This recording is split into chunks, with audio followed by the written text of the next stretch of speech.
안녕하십니까. JBCN 뉴스입니다. 메르스의 여파로 지역 경제가 그야말로 바닥을 치고 있다는 소식 얼마 전에 전해드렸는데요. 1차 진원지인 평택의 사정은 말로 표현할 수 없을 정도입니다. 시민들의 막연한 불안감은 시장을 찾지 않게 만들었고 결국 소상공인의 생활고로까지 이어졌습니다. 이를 격려하고자 최경환 국무총리 직무대행이 평택 서정리 전통시장을 찾았습니다. 11일 오전 11시 경기 평택시 서정리 전통시장. 메르스의 여파로 한산했던 시장 골목이 오랜만에 활기를 되찾았습니다. 상인들의 얼굴에도 한동안 볼 수 없던 미소를 찾을 수가 있었습니다.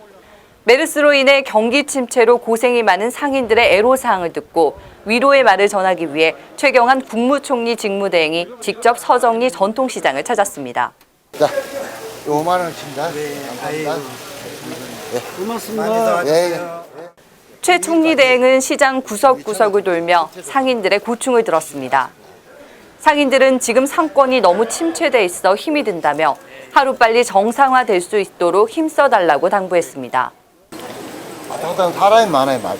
그렇죠. 아무래도 이동 인구가 많아야 되는데 사람 보여준다 보니까. 오늘은 시장 상인들에게 조금이라도 도움이 되고자 생선과 과일, 떡볶이, 도너츠 등 다양한 음식을 구입하고 주변 사람들과 함께 나눠 먹는 시간도 가졌습니다. 이런 거 먹어도요. 그냥 메르스하고 아무 상관없어요. 먹는 거하고 상관없어. 또 시장을 둘러보니 상인들의 어려움이 느껴진다며 이번 메르스 때문에 피해를 입은 부분은 세밀한 실태 조사를 거쳐 그에 맞는 보상안을 준비하겠다고 전했습니다. 그러면서 시민과 상인들에게 이번 주까지 메르스 확산을 종식시키기 위해 최선을 다하겠다며 어려움을 조금만 참아내면 시장의 활기를 되찾을 수 있으니 힘을 모으자고 말했습니다.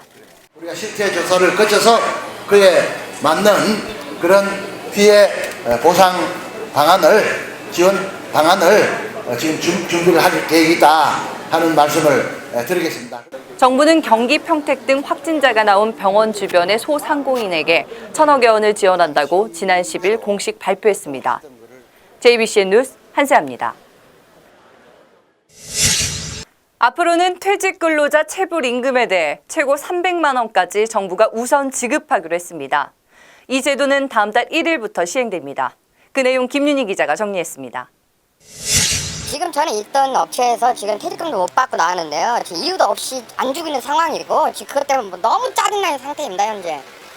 이처럼 임금 체불로 인해 피해를 보고 있는 퇴직 근로자는 사업주로부터 돈을 받기란 만만치가 않습니다. 임금 체불에 대한 법이 엄격해졌다지만 실제로 퇴직금이나 밀린 임금을 받기까지는 오랜 시간이 걸립니다. 형사 고발과 함께 사실 여부에 대한 조사와 증빙 서류 제출 등 사실상 이에 따른 처리 과정도 수월하지는 않습니다. 정부는 이 같은 문제를 해소하기 위해 다음 달 1일부터 사업주를 상대로 낸 체불 임금 소송에서 확정 판결을 받으면 최대 300만 원까지 우선 지급하기로 했습니다. 소액체당금 제도 등을 담은 임금보장법 시행령 개정에 따른 것입니다. 사업주가 도산한 경우만 체당금을 줬었는데 사업주가 도산하지 않아도 체불임금에 대해서 법원에 소송을 제기해서 승소 확정 판결 받으면 체당금을 주겠다는 거로 확대되는 겁니다. 건설 일용 근로자도 이 제도권 안에 포함됩니다.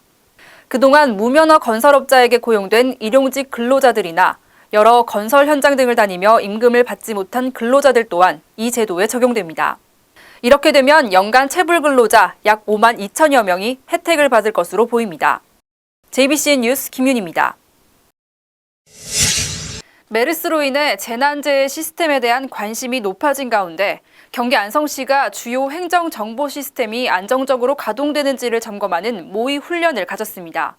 이번 훈련은 경기도청의 재해복구 시스템을 가동해 긴급 상황에서도 4시간 안에 행정 업무와 주요 민원 서비스가 신속하게 재개되는지 확인하게 됩니다. 훈련 대상으로는 지방세와 부동산 거래 등 주요 행정정보 시스템 9개이며 재해복구 시스템 정상 가동 여부와 함께 데이터 동기화 상태, 재해복구 장비 상태 등을 점검할 계획입니다. 참신한 아이디어와 우수한 기술력을 가진 예비 창업자를 발굴하는 대한민국 혁신형 기술 창업 리그가 개최됩니다.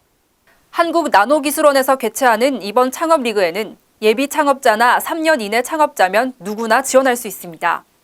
접수 기간은 오는 15일부터 다음 달 3일까지며 사업성과 기술성 등을 심사해 대상과 금상 등 모두 5개 팀의 수상자를 가립니다.